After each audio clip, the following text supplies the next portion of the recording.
Welcome to Around the Weird. Here's your host, the museum curator of the strange and unusual, Mr. Nothing. Thank you, mysterious voice, and welcome back to Around the Weird, a booktube channel where I talk about unusual and out-of-the-ordinary literature that I have found in my travels. Today, I want to talk about a graphic novel that I read, one that is part of a series that I've been exploring, and is about reality storms and sleeping cities and things of that nature. I am referring to the Sandman Volume 8, World's End, by Neil Gaiman.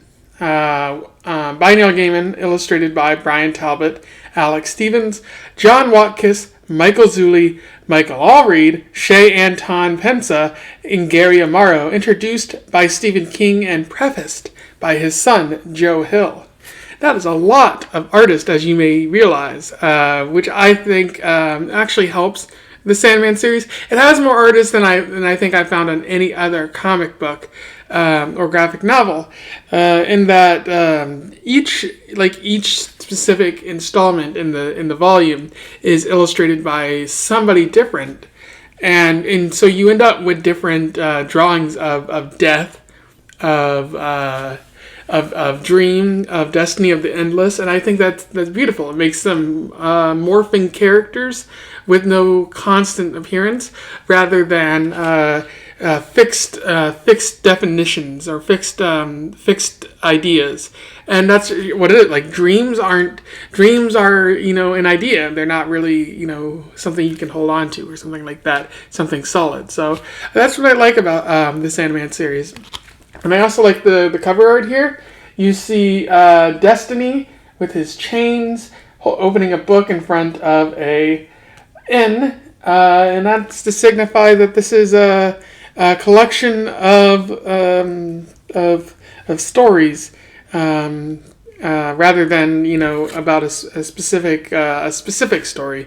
It's one of my favorite types of things. Like Gaiman did this with Dream Country, and he did this with Fables and Reflections. And I absolutely loved it because it was a bunch of different stories that revealed more about the endless and more about the nature of dreamings in our lives. So, absolutely great. Let's talk about it, though.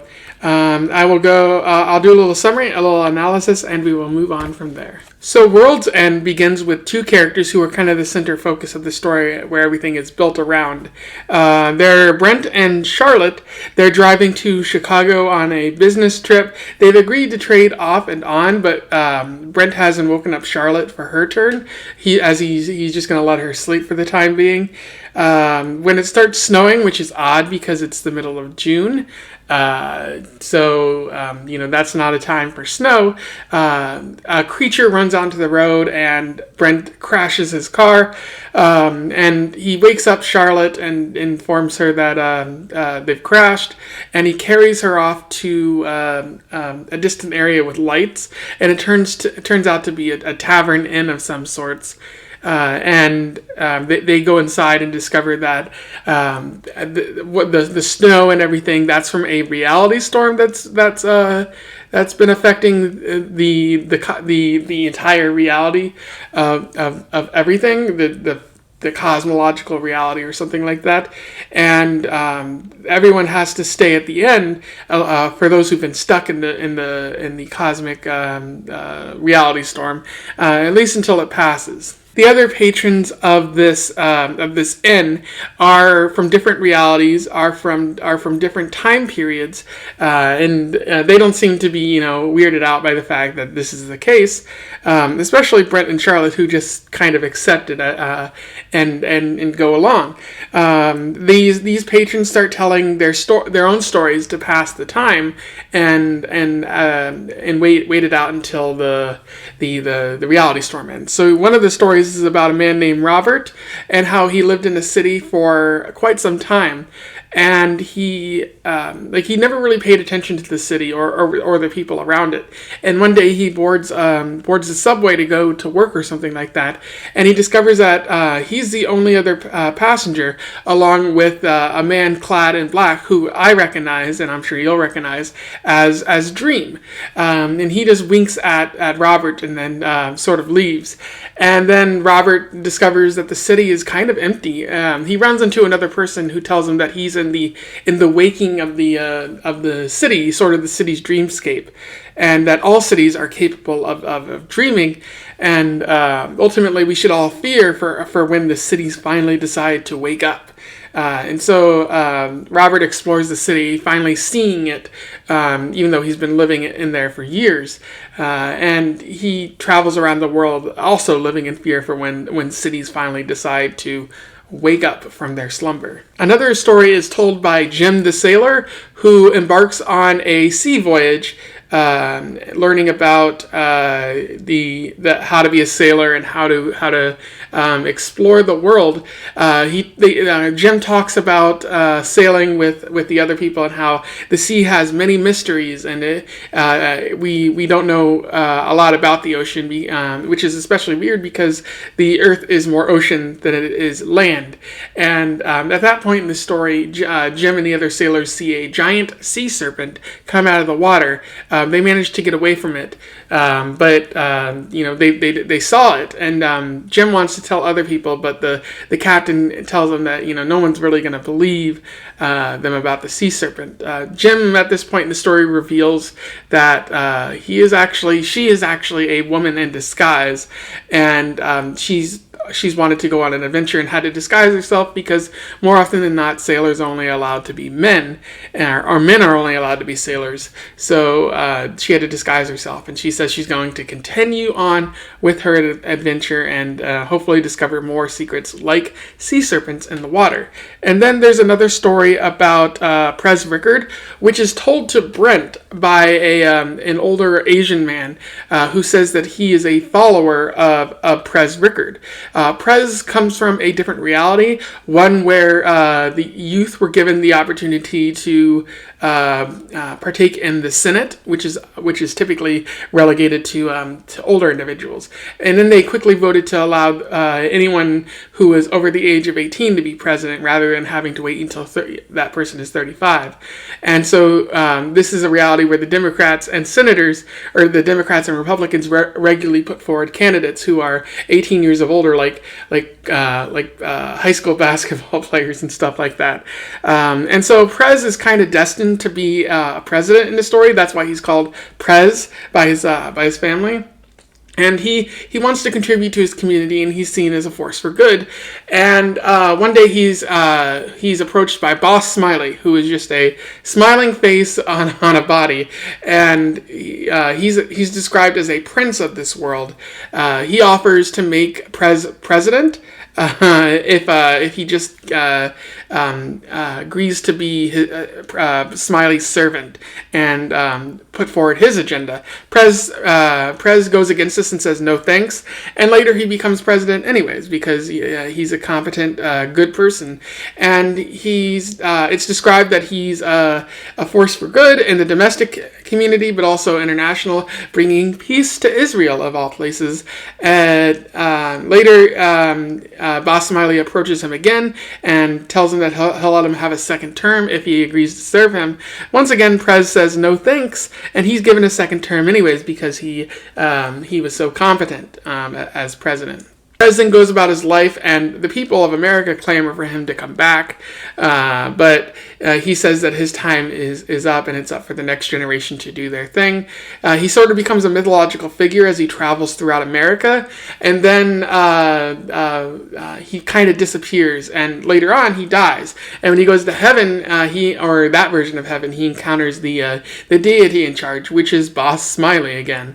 And Boss says that Prez is going to sit by his side and sing his praises for eternity. And Prez doesn't want that. He wants to leave this dimension for other realities and hopefully bring good things to those places, peace and prosperity as well.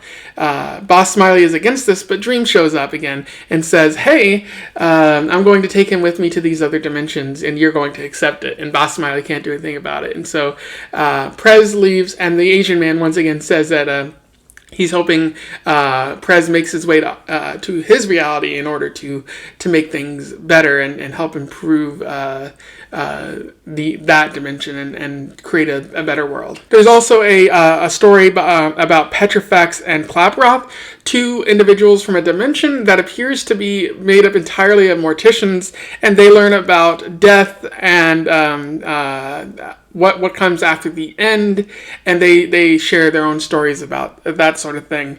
At the end, Petrifax is going to talk about some great secrets that he learned, but Klaproth tells him to shut up because only they're allowed to know those secrets. Nobody else is allowed to. And then at that point, the storm begins to let up, and Charlotte informs Brent that she won't be leaving because she doesn't really enjoy her life at work, and she's going to stay at the inn and hopefully find some sort of inner peace there. Meanwhile, Brent looks outside and sees the storm letting up and sees a funeral procession marching across the sky, led by what appears to be Destiny, and one of the members of the procession is Death as well. And again, everyone inquires about what caused this, and apparently a great cosmological disturbance. But we never directly find out who died for this funeral procession to occur. And then the story fast forward to Brent talking to a bartender at another bar in the future, noting that there was never evidence that Charlotte existed, but this did happen, and the bartender believes him before they part ways. So that's where the story ends there. In terms of analysis, there's no deep underlying theme with these stories. There's a lot of interesting ideas presented, but no running theme throughout these stories, which I think is fine. I think a lot of these stories are beautiful and complex. Definitely a high point for this series. A series that already has a number of high points. The story about Prez Rickard and the ideas of staying true to yourself and following your dreams and trying to make the world a better place for future generations. I think that's really beautiful. It reminds me of Johnny Appleseed, and it seems like Neil Gaiman is writing Folklore for this fictional, multi-dimensional reality that he's creating. There's another story about the Sleeping City that I mentioned before, and I thought that was really wonderful. Not only is it beautifully told, but also the art style is vastly different than any other story that is in this volume. Again, it benefits to have multiple artists working on this so that they can create different stories told from different perspectives around the same idea of dreaming and the nature of dreams. There's an interesting quote from this passage as well. He shook his head, and he walked outside. The mist hung low and white and thick, and we might as well have been nowhere at all. If the city was dreaming, he told me, then the city is asleep, and I do not fear cities sleeping, stretched out unconscious around their rivers and estuaries, like cats in the moonlight. Sleeping cities are tame and harmless things. What I fear, he said, is that one day the cities will waken, that one day the cities will rise. I like to believe it was only the cold that made me shiver, only a strand of fog in my throat that caused me to catch my breath. Robert walked away across the moor, and I never saw him again. Since that time, I have walked with less comfort in cities. And I think that's really, really beautiful. I think at its heart, this specific story in the volume is a horror story, and it definitely feels different. And again, with the different art, I think it's beautifully told, and I have to reread it again just to really get everything that Gaiman is trying to get across. Another interesting idea in this volume is that of the mysteries that we face. Gaiman spends a lot of time talking about these mysteries. As I just mentioned, the city holds a lot of mysteries. We can be there all our lives and still not discover everything about it, including what's below the surface. And apparently, cities can sleep and dream, and what happens when those cities awake? Well, we'll have to find out one day. It's a mystery now. There's also the mysteries of the sea. The sea covers most of the earth. The oceans take up a lot of space, and yet we don't know everything about them. Are there sea creatures? Are there dragons lying below the surface of the sea? Who is to say? There is a lot of mystery down there. There's also the mysteries of death, and I like how Klaproth and Petrifax try to reveal these secrets, but again, Klaproth is like, no, this is not for everyone to know. So Gaiman is holding back on some of the secrets that he could be revealing, and only deepening the mysteries around death and what comes afterwards. And then there's the mystery of the reality storm. Brent doesn't really know why the reality storm is taking place. Apparently, it's a consequence of something great cosmological thing that occurred, and I don't think we ever truly discovered the nature of the reality storm, although I do have my suspicions. And so that leads me to my next point. What is the reality storm? The innkeeper notes that it is the effect of a moment of great consequence. So something so powerful and so perhaps everlasting that it changes the nature of reality itself. But what could have done that?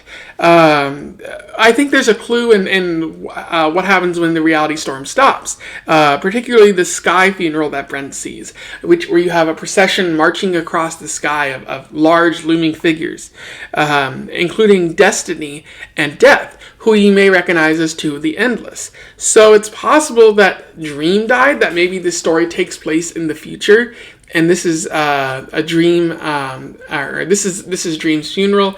What happens after he dies?